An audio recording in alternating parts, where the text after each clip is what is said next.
Hey YouTubers, this is Annette. I just wanted to check in again and do a sequel of yesterday. I wanted to get back with you and talk some more about some issues that I've been meaning to talk about. Um, I just want to say that yesterday I went out to dinner, and for most of you that are subscribing to my channel, you know that I'm about 1 month post-op from lapband surgery. And I had my surgery on September 20th, so it's just about a month. And so last night I went to a restaurant, and my husband and I we went to the restaurant for the first time since my surgery, um, and I know a lot of people have questions about eating out and stuff like that. So I just wanted to talk a little bit about this subject. So we went out to the restaurant, and I I ordered some soup, and for most of you know that I don't have any restriction right now. I'm ready for a fill and go back to the doctors maybe in about the beginning of November. So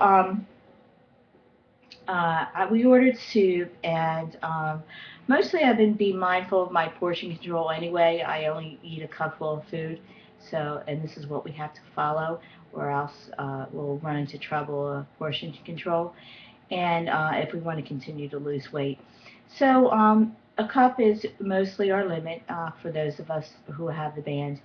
And so I ordered some soup, which is a cup, so I knew that was 1 cup of liquid.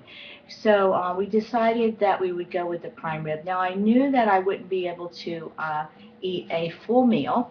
So what I did was, my husband and I decided to order his plate, which is I was really in the mood for some steak. So we ordered the prime rib, and it had mashed potatoes, and so what I did was I approximately cut a piece of steak about the size of my palm of the meat. I stayed within that boundary, and then what I did was I put about 2 tablespoons of mashed potatoes on my plate. And so with the cupful of soup and the about 4 ounces of the steak, which is about 3 slivers I cut off, and about 2 tablespoons of the mashed potatoes, and I was full. Couldn't eat anymore. I got that feeling. It was like right to here. And for us banders, we know that that's a signal when it starts like, that feeling. That's it. Don't go beyond that point, because next thing you know, it'll all come up. Fortunately, I haven't had that experience yet. I will say that yesterday afternoon, before I went off air, on my afternoon, I said I was on my way to a craft show. So I did go to the craft show, my friend and I, and we had a really nice time.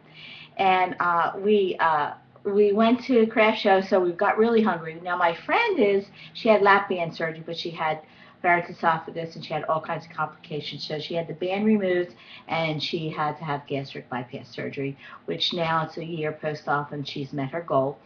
And I don't know if I've spoken to you about her before, but she's met her goal, and she's at 130 pounds, size 2. Yeah, she's at goal. So we said, well, let's go to Roy Rogers. We'll get something to eat. So we got, she always carries like a little like cooler in the back seat, and she always gets these snacks, like these little like kicks is one of her snacks that she can eat, because people that have had gastric bypass surgery have malabsorption problems, so they have to eat very little at very frequent little quantities. So she carries a cooler in the back seat. So when she picked me up, she said, "Oh, she's had the cooler in the back seat, and it's full with our little snacks and our drinks." She had her unsweetened iced tea. She says, "And I have something for you too." So our little snack is packed. But when we got on our journey to go to the craft show, she says, "Well, let's stop and get something to eat." So we got to think, well, what can we eat? Because she's only got a little bit of a paunch, little amount of food area that she can eat. So we said, well, we'll go to Roy Rogers and order the sliders. So, yeah, guess what happened? Bread, and they didn't chew it. Yep. So I'm eating a little slider, and which was maybe about that big, and I'm chewing. And I was really hungry. My stomach. I don't know, some of you banders that when you get really hungry, if you leave your stomach to where it goes beyond to the point of like starving, your stomach like makes these loud noises, like it sounds like tigers in your stomach or something. And then after that, when you get hungry, this is my feeling, I get feeling really nauseous, like I'm going to throw up if I don't get something in my stomach. So that was the feeling. So I said, I got to get something in my stomach. I'm really like sick because I didn't have any breakfast or anything. So she said, okay, we'll go to Roy Rogers. So we stopped at Roy Rogers, and so we got the sliders. So it was 3 sliders. So she gave me one, and I ate like, and next thing you know, I get pain right in the center of my chest. It's like almost like I never had a heart attack, but if I feel like if I had a heart attack, the worst indigestion you could actually feel. Um, yeah, right there, right there. So my friend Marge, who's also a bandster a year out, she says, well, when that happens, you drink, drink, drink, drink, drink, and then flap your arms. Flap your arms like a bird, or get up, I guess, to get it down. To get it down, yes. So I did finally get it down, and I got it out of wherever it was going, and it went down. It went down, but yeah, that was my first stuck episode. So that was kind of a fun experience after noon to see exactly what happens to us when we don't chew our food and we don't remember the rules that we were taught in our 6-month journey. Now, I don't know how many of you have had your 6-month journey and in that transitional period before when you decided you were going to get your band and then you actually had the band placed. So the purpose of that for people that don't know that, the 6 months is designed to get yourself mentally ready for a big transition in your life, because it is. Because your life before the band and your life after the band is totally, totally different. That's what you signed up for. You signed up for a different phase in your life. So your life previous to the band is not going to be the same. Actually, that's another topic that I like to talk about. Post-op. And I think some of my channel is that I'm going to hit on some psychological issues.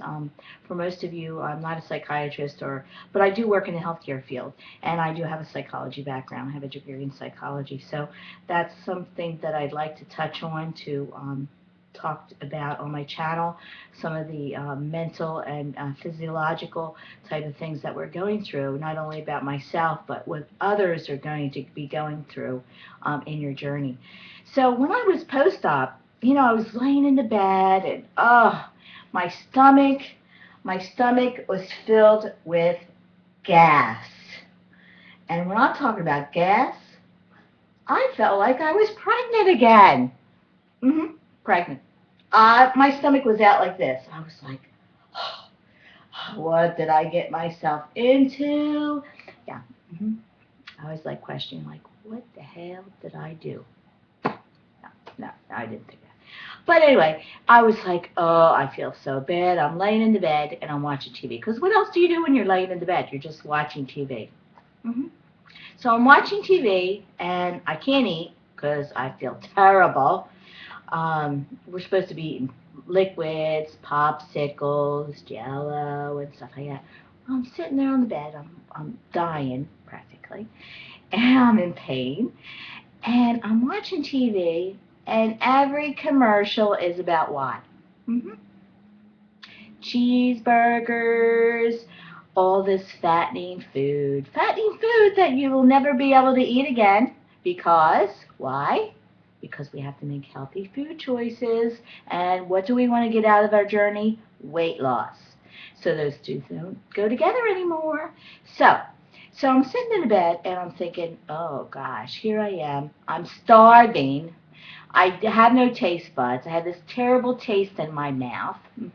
Yeah, terrible taste. So anytime anybody says that their post-op after the lap band was fun, they're lying because it is not pleasant, okay? Not absolutely the worst thing in the world, but it was not very good. Yeah, for the first 2 weeks I felt absolutely terrible. Yeah, yeah. And I went back to work the fourth day or fifth day. Yeah. But anyway, so I'm watching the TV and I'm looking at all this food, all this commercial. I'm thinking, you know what? This is not a good thing. Mm-mm. I should not be watching this channel because can't eat and you're watching all this good food. And what is it doing? It's sabotaging your weight loss journey. So I got to thinking, well, you know what? I'm going to change this channel. Regular channel. Luckily, I have cable, so I have a lot of choices. So what did I do? I changed it to the planet-friendly channel. Yeah, about the ecological system of the world, about animals, about anything other than food. Yeah. So think about that on your weight loss journey is changes in your lifestyle, not only what we do eat and what our daily routine is, but we're also going to have to change of our behaviors of not only what we do in the real world, but also what we watch on TV, because that will sabotage our successfulness of our journey. So it gives you something to think about. Yeah, so hopefully I've enlightened you a little bit of some of the trials and tribulations of what us bandsters go through, and hopefully I gave you something to think about, other than of how much weight I've lost and stuff like that. So, and I hope I helped some of you realize something, so it will help you on your journey. So, I thank you for tuning in today, and join me next time. Bye.